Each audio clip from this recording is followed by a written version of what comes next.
penjara ya. Dua anak bangsa. Anda paham? Saya tidak bayar, dia tidak dibayar untuk memperjuangkan kebenaran. Kalau masuk penjara mungkin generasi kuasa dan generasi uang. Bikin Ya.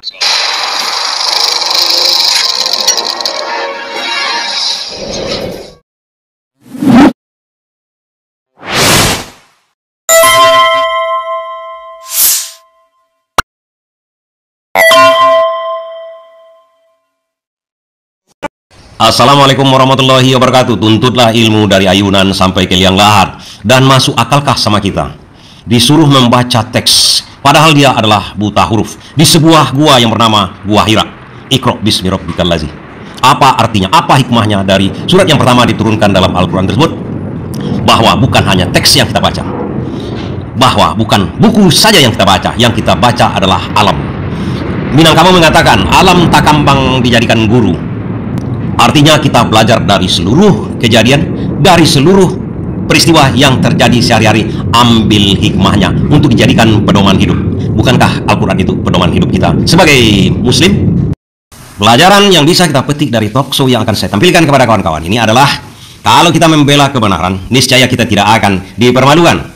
Karena Ahmad Kozinuddin, Kurnia, dan kawan-kawan yang membela Roy Suryo dan Rizmon Sianipar ternyata tidak dibayar sama sekali. Kenapa mereka mau membela? Karena mereka yakin, sangat yakin bahwa Roy Suryo dan Rizmon Sianipar benar dalam hal ini, dan mereka membela yang benar, sehingga mereka berani, sehingga argumentasi yang dilakukan, yang dilontarkan tidak akan mempermalukan diri mereka. Justru yang dipermalukan adalah orang-orang yang membela karena dibayar, hanya membela karena uang, hanya uang only. Yang terhormat lawyer kita nih, ya, kalau Anda manggil Pak Jokowi saudara Jokowi, seolah-olah Pak Jokowi ada di depan Anda. Loh, daripada saya panggil Jokowi saudara Jokowi, silakan, itu hak Anda, hak Anda.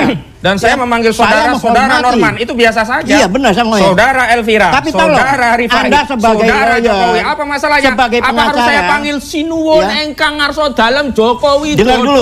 Enggak, ya, biasa aja.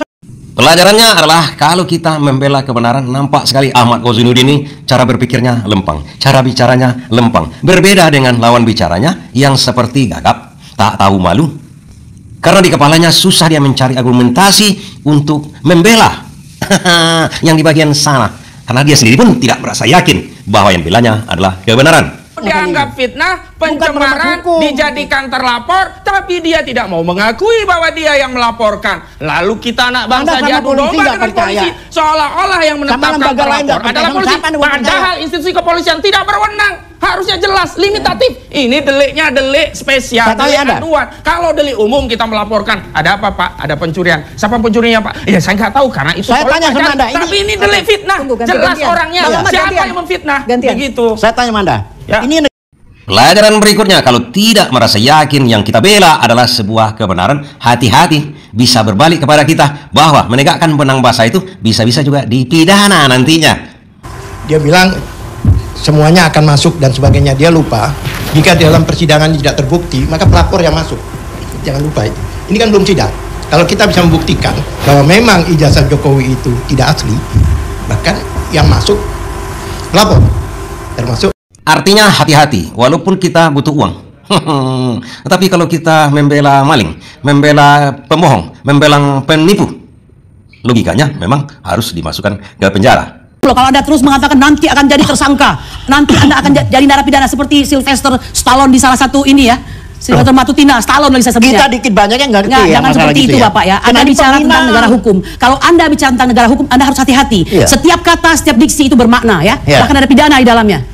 Pelajaran lanjutannya, kalau kita tidak menguasai masalah, apalagi ilmu kita kurang di situ, kita coba juga membela karena uang, atau karena fanatik, atau karena yang lain, bisa-bisa penjara juga kan? Lihat baik-baik ya, pemidanaan itu ultimum remedium, bukan utama. Kalau Anda terus ingin ya mempidanakan rakyat Anda, pertanyakan siapa Anda.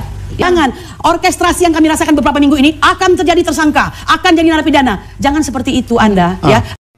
Kalau saya masih yakin bahwa di Republik ini masih banyak orang baik. Tidak seperti para begundal-begundal yang membela mungkin saja karena uang.